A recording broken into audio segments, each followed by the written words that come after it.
palabra me da vida. Lectura de la primera carta del apóstol San Pablo a los Corintios. Hermanos, no me envió Cristo a bautizar, sino a predicar el Evangelio. Y eso no con sabiduría de palabras, para no hacer ineficaz la cruz de Cristo. En efecto, la predicación de la cruz es una locura para los que van por el camino de la perdición. En cambio, para los que van por el camino de la salvación, para nosotros es fuerza de Dios. Pero por eso dice la Escritura: anularé la sabiduría de los sabios e inutilizaré la inteligencia de los inteligentes. ¿Acaso hay entre ustedes algún sabio, algún erudito, algún filósofo? ¿Acaso no han demostrado Dios que tiene por locura la sabiduría de este mundo? En efecto, puesto que mediante su propia sabiduría el mundo no reconoció a Dios en la sobra de su divina sabiduría, quiso Dios salvar a los creyentes mediante la predicación de la locura del Evangelio. Por su parte, los judíos exigen señales milagrosas y los paganos piden sabiduría. Pero nosotros predicamos a Cristo crucificado, que es escándalo para los judíos y locura para los paganos. En cambio, para los llamados, sean judíos o paganos, Cristo es la fuerza y la sabiduría de Dios. Porque la locura de Dios es más sabia que la sabiduría de los hombres, y la debilidad de Dios es más fuerte que la fuerza de los hombres. Palabra de Dios, te alabamos, Señor. Decimos todos: el amor del Señor llena la tierra. Todos: el amor del Señor llena la tierra. Que los justos aclamen al Señor. Es propio de los justos alabarlo. Demos gracias a Dios al son del arpa. Que la lira acompañe nuestros cantos. Todos: el amor del Señor llena la tierra. Sincera es la palabra del Señor, y todas sus acciones son leales. Él ama la justicia y el derecho. La tierra llena está de sus bondades. Todos: el amor del Señor llena la tierra. Frustra el Señor los planes de los pueblos y hace que se malogren sus designios. Los proyectos de Dios duran para siempre, los planes de su amor todos los siglos. Todos: el amor del Señor llena la tierra. El Señor esté con ustedes y con tu espíritu. Proclamación del Santo Evangelio según San Mateo. Gloria a ti, Señor. En aquel tiempo Jesús dijo a sus discípulos esta parábola: el reino de los cielos es semejante a 10 jóvenes que, tomando sus lámparas, salieron al encuentro del esposo. 5 de ellas eran descuidadas y 5 previsoras. Las descuidadas llevaron sus lámparas, pero no llevaron aceite para llenarlas de nuevo. Las previsoras, en cambio, llevaron cada una un frasco de aceite junto con su lámpara. Como el esposo tardaba, les entró sueño a todas y se durmieron. A medianoche se oyó un grito: ya viene el esposo, salgan a su encuentro. Se levantaron entonces todas aquellas jóvenes y se pusieron a preparar sus lámparas. Y las descuidadas dijeron a las previsoras: dennos un poco de aceite, porque nuestras lámparas se están apagando. Las previsoras les contestaron: no, porque no va a alcanzar para ustedes y para nosotras. Vayan mejor a donde lo venden y cómprenlo. Mientras aquellas iban a comprarlo, llegó el esposo y las que estaban listas entraron en el banquete de bodas y se cerró la puerta. Más tarde llegaron las otras jóvenes y dijeron: Señor, Señor, ábrenos.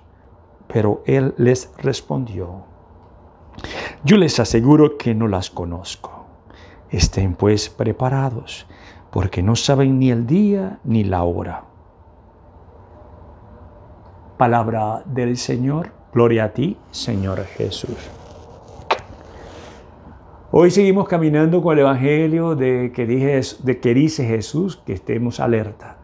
Fíjese que todo lo que hemos escuchado desde ayer y hoy, y vamos a seguir escuchando acerca de que estemos alertas, previsores, que no sabemos el día, que no sabemos la hora. Bueno, creo que eso lo hemos hablado ya un poco usted y yo en estas misas, pero quisiera ahora darme una vuelta a la primera lectura de Corinto.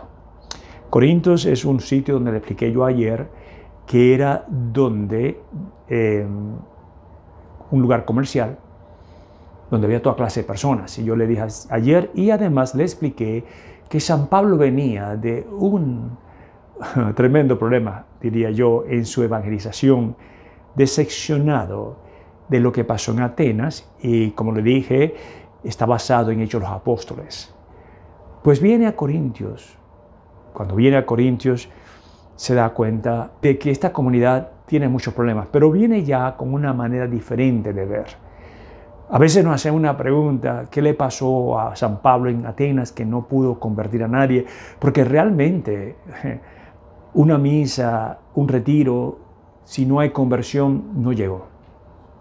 Usualmente cuando tenemos las apariciones de la Virgen María en los sitios, una de las cosas que uno ve siempre, si hay confesiones. En los retiros, si no hay muchas confesiones y hay mucha gente, quiere decir que algo no pegó. Y eso es una forma de mirar todos los retiros, los congresos y las misas y las parroquias donde hay muchas confesiones, porque realmente es una parte de ver la cruz. Entonces, ¿qué pasó? Que cuando San Pablo estuvo en Atenas no hubo nada. Y yo no sé si su predicación no fue la adecuada. Quizás él fue un hombre que fue muy elocuente, porque hay que decirlo, que San Pablo era un hombre muy instruido y quizás quiso aparecer ahí como hombre instruido, y luego cuando tocó el punto de que el cual era Jesús en la cruz, pues no le hicieron caso. Ahora escuchamos a ese Pablo, a San Pablo en Corintios, y ahí sí coloca la cruz. Ahí sí la coloca, y entendiendo qué significa la cruz. Yo quisiera solamente en este día, que tengo mi cruz y que tengo hacia adelante, yo estoy hablando de la cruz en general. Cuando hablo en general es cuando veo las Naciones Unidas, ¿no? La mayoría de las cosas en este mundo es evitar problemas, que estemos de acuerdo, que seamos inclusivos, que podamos hablar todos el mismo idioma, y eso sin la cruz no va a poder ser. Porque cada quien que uno esté en una reunión, vamos a tener siempre personas de diferentes pensamientos, y quizás no es lo que Dios quiere. Acuérdese cuando hubo la muerte de Jesús. Hablamos de democracia, no tenemos que votar todos. Pues crucificaron a Jesús, le preguntaron al pueblo y ellos dijeron, crucifícalo. Entonces quiere decir que para nosotros tenemos de acuerdo, tenemos que tener una manera de tener cada uno de nosotros un pensamiento hacia Dios. Decía en un retiro espiritual que fui yo, había un obispo de Hostias, que es donde murió la mamá de San Agustín, que casualmente el día de ella es mañana. Decía este obispo, nos decía a los sacerdotes, para hacer la paz hacen falta todos, para hacer la guerra uno solo. Entonces tenemos que pensar siempre en esto, ¿no? Que la cruz significa nuestra vida, nuestro cambio, la forma de ver, nuestra forma de ser, el sacrificio que hacemos, la forma como le pido a Dios que me haga mis cambios, para que entonces yo pueda llevar ese mensaje a donde quiera que yo vaya, sea en mi familia, sea en la parroquia, sea en mi trabajo. Y la cruz es sacrificio, la cruz es dolor, la cruz es cambio. Pidamos al Señor hoy en este día tan hermoso, este viernes, que es viernes, acuérdense que celebramos Viernes Santo y hablamos de la cruz, que nos ayuda a todos nosotros especialmente a que esa cruz la levantemos nosotros, usted y yo, que no sea un peso, sino que la levantemos, y que sepamos que cuando tenemos a Jesús con nosotros y tenemos esa cruz en la mano, pido a Dios que nos ayude, el Señor nos estará siempre con nosotros. Confío en ti, Señor. Tu palabra es eterna. espera.